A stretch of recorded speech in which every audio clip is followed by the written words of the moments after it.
Good morning বন্ধুরা, আমি সৌম্য। আর আপনারা শুনছেন মর্নিং বাঙালি। আমি কৃষ্ণকৃপা শ্রীমূর্তি শ্রীল অভয়চরণবৃন্দ ভক্তি বেদান্ত স্বামী প্রভুপাদের লেখা আত্মাজ্ঞান বইটি হাতে নিয়ে আজ আমি শোনাবো যে আত্মা এই দেহকে সক্রিয় করছে তার সম্বন্ধে আমাদের কোনো জ্ঞান নেই কেন। চলো শুরু করি। তার আগে একটু ছোট্ট একটি অনুরোধ, যদি এই ভিডিওটি ভালো লেগে থাকে আপনাদের, তো প্লিজ ভিডিওটি সাবস্ক্রাইব করে দিয়ে আমাদের পাশে থাকবে। প্রভুজি বলছেন, অবস্থাপন্ন পরিবারে জন্মগ্রহণ করলে জীবনের প্রথম থেকেই অন্ন বস্ত্রের সংসারের সমস্যাগুলি সমাধান আপনা থেকেই হয়ে যায় এবং তার ফলে অধিকতর সুখ এবং স্বাচ্ছন্দ্যপূর্ণ জীবনযাপনও করা যায়।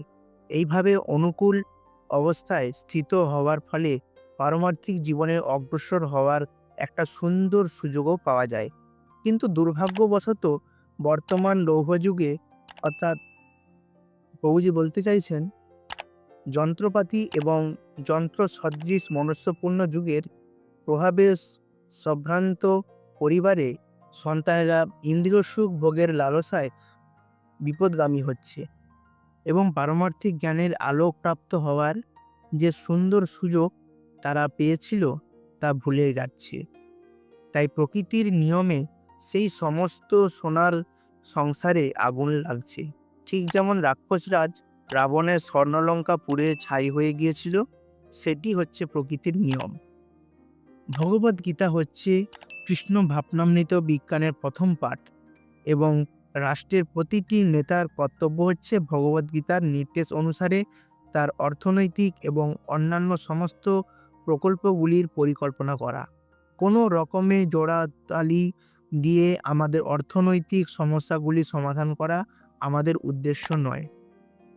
পক্ষান্তরে প্রকৃতির নিয়মে আমাদের জীবনে যে চরম সমস্যাগুলি দেখা দেয় সেগুলির সুষ্ঠু সমাধান করাই হচ্ছে আমাদের জীবনের প্রকৃত উদ্দেশ্য।